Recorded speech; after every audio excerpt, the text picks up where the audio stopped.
네, 이번에는 불연속점이 있는 경우에 대해서 임프라프 인테그럴을 공부하겠습니다. 루트 x분의 1인데요. 이 구간에서 사실은 원점에서 이런 그래프를 생각을 해보면 무한대로 가기 때문에 불연속이에요. 그래서 이 경우에 대해서 우리가 임프라프 인테그럴을 어떻게 정의할 수 있는지를 생각해 보도록 하겠습니다. 첫 번째 경우와 마찬가지로 문제가 되는 점을 t라고 놓고 t부터 1까지 이 식을 적분해 보도록 하겠습니다. 그러면 2 루트 x를 적분을 하면 t부터 1까지죠. 그러면 2 빼기 2 루트 t가 돼요. 이때 t를 0으로 극한을 계산을 해보면 2 빼기 2 루트 t가 돼서 극한값은 2가 됩니다. 그래서 이 경우에 이 임프라프 인테그럴은 수렴하고 이것의 적분값은 2다 라고 얘기를 할 수가 있고 0부터 1까지니까 이 밑에 이것의 넓이를 우리가 2라고 생각을 할 수 있겠습니다. 사실 타입 2에 대한 임프라프 인테그럴은 다음과 같이 세 가지 경우가 있습니다. 일단은 오른쪽에서 지금 보다시피 불연속인 경우, 즉 무한대로 가는 경우는 어떻게 생각할 거냐면요. A에서 어떤 t라는 점까지 이 넓이를 계산해서 t를 b로 극한을 보내면 되잖아요. 그래서 A에서 t까지 이 적분값을 계산을 하고 t를 b로 보내는 좌극한을 생각을 하는 겁니다. 그래서 이 극한이 존재하면 이 임프라프 인테그럴이 수렴한다라고 하고 이때 이 적분값을 이 극한값으로 쓰도록 하겠습니다. 마찬가지로 A에서 불연속인 경우에도 적당히 t에서 끊어서 t에서 b까지 적분을 계산한 다음에 t를 a로 극한을 보내면 되겠어요. 그래서 t부터 b까지 적분을 계산한 다음에 a로 극한을 보내면 되겠습니다. 역시 이 극한값이 존재하면 이 경우에 대해서 컨버전트 하다고 하고 a부터 b까지의 임프라프 인테그럴 값을 이 극한값으로 쓰도록 하겠습니다. 두 경우 모두 이 오른쪽에 극한값이 존재하지 않으면 다이버전트 하다 그렇게 얘기하면 되겠죠. 세 번째는 이 불연속점이 AB 중간에 있는 거예요. 그래서 AB 사이에 이렇게 불연속점이 있을 때에는 A부터 C까지 그리고 C부터 B까지 적분을 쪼갠 다음에요.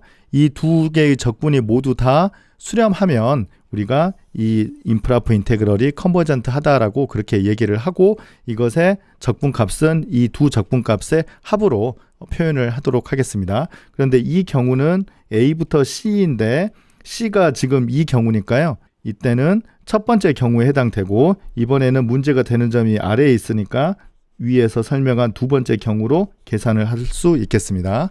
자, 그러면 첫 번째 예제 보겠습니다. 함수가 1 나누기 루트 x 빼기 2분의 1이고요. 적분 구간은 2부터 5입니다.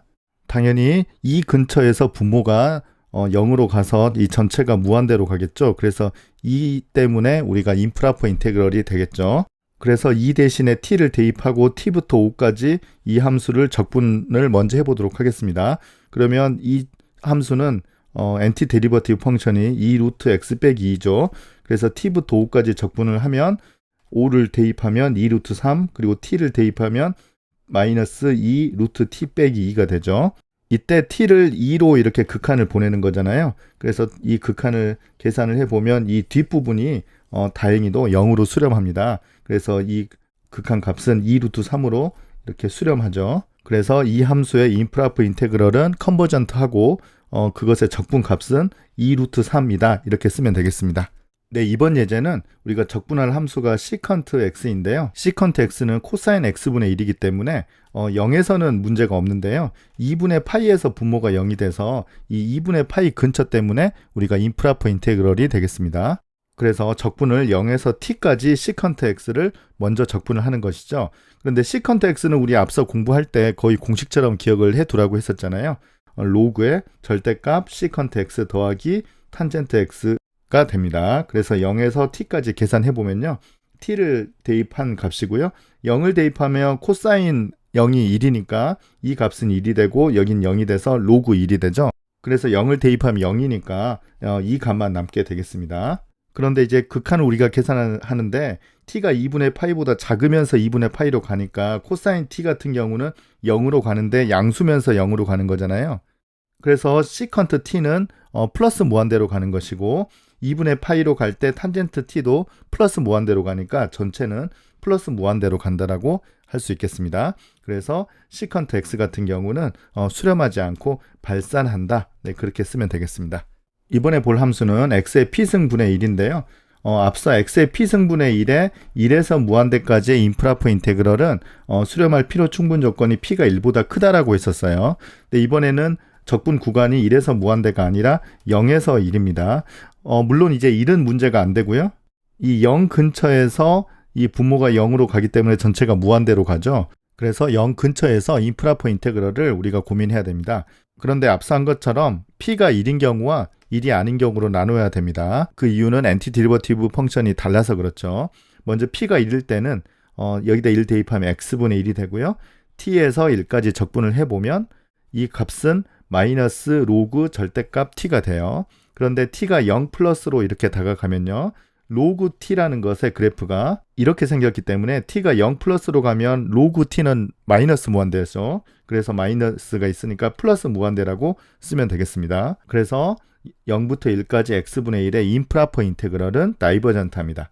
이제 p가 1이 아닌 경우에는 x의 마이너스 p승을 적분하면 되죠. 이걸 적분하면 1 빼기 p분의 x의 1 빼기 p승이죠. 그래서 t부터 1까지 적분을 해보면 1 빼기 p분의 1 빼기 t의 1 빼기 p승이에요.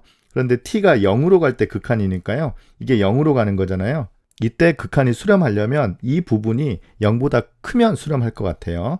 그래서 이게 0보다 크다는 것은 p가 1보다 작을 때이죠. 그래서 p가 1보다 작으면 이 부분이 0으로 수렴하기 때문에 이때 극한은 존재하고 그것의 구체적인 극한 값은 1 나누기 1 빼기 p가 되겠습니다. p가 1보다 크게 되면 이 부분이 음수가 돼서 t가 0으로 갈 때 이 부분은 발산하게 됩니다. 그래서 극한은 수렴하지 않습니다. 그래서 p가 1일 때 수렴하지 않고요. p가 1보다 작으면 수렴하고요.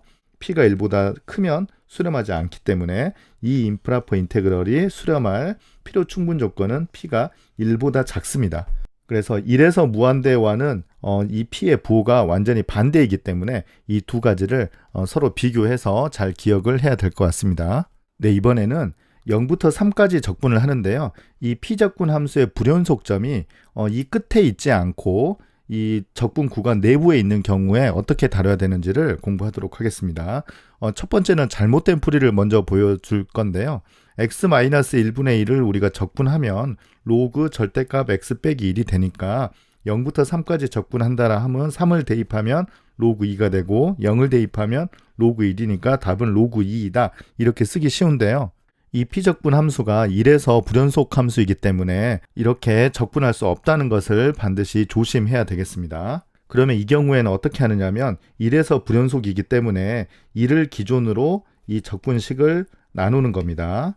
그래서 이 임프라퍼 인테그럴이 수렴하려면 이 두 개의 임프라퍼 인테그럴이 모두 수렴해야 돼요. 둘 중에 하나라도 수렴하지 않으면 이 임프라퍼 인테그럴은 수렴한다고 볼 수가 없어요. 네, 하나만 먼저 계산해 보겠습니다. 그래서 0부터 1까지 이 p적분 함수를 계산을 하는데요. 0에서는 문제가 안 되는데 1에서 문제가 되잖아요. 그래서 0부터 t까지 x 빼기 1분의 1을 적분해 보겠습니다. 그러면 이거는 로그의 절대값 t 빼기 1이라는 걸 알 수 있고 t가 1 마이너스로 다가가면 이거는 마이너스 무한대인 것을 우리가 알 수 있죠. 그래서 이 첫 번째가 벌써 수렴하지 않아요. 그러면 두 번째 건 할 것도 없이 이 전체는 우리가 수렴하지 않는다라고 그렇게 쓰면 되겠습니다. 그래서 반드시 이렇게 쓰지 않고 수렴하지 않는다라고 이렇게 결론을 써야 되겠습니다. 네, 마지막으로 앞선 예제와 비슷한 예제인데요.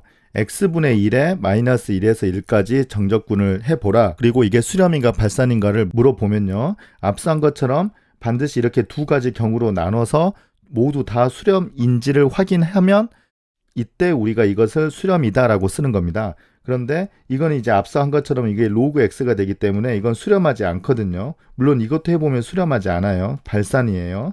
그래서 이 녀석은 발산이다. 이렇게 쓰는 겁니다. 그런데 이걸 조심해야 되는 게 마이너스 1이 여기 있어서 마이너스 1부터 마이너스 t까지 적분하는 것과 t부터 1까지 적분을 따로따로 해서 해보면 이게 원점에 대해서 대칭이고 플러스 마이너스 생각해보면 항상 0이라는 것을 우리가 알 수 있죠. 이건 뭐 계산해봐서도 알 수가 있고 그림으로 봐서도 원점 대칭이니까 0인 것을 우리가 짐작할 수 있잖아요. 이럴 때 이 적분값이 항상 모든 t에 대해서 0이기 때문에 이것의 극한이 0이다. 이렇게 쓰면 안 된다는 거예요. 그래서 이 적분 구간에 불연속점이 있으면 여기 있는 것처럼 반드시 그 불연속점에서 나눠서 이 적분과 이 적분이 모두 다 수렴한지를 체크해야 됩니다. 그래서 이렇게 쓰면 안 되고요. 이렇게 써서 발산이다. 이렇게 써야 되겠습니다. 네, 이로써 6.6의 두 번째 경우 적분 구간에서 불연속점이 있는 경우를 공부했는데요. 양 끝점에 있을 때하고 적분 구간의 중간에서 불연속점이 있는 경우를 나눠서 공부를 해봤습니다. 이로써 6.6의 두 번째 공부를 마치도록 하겠습니다. 감사합니다.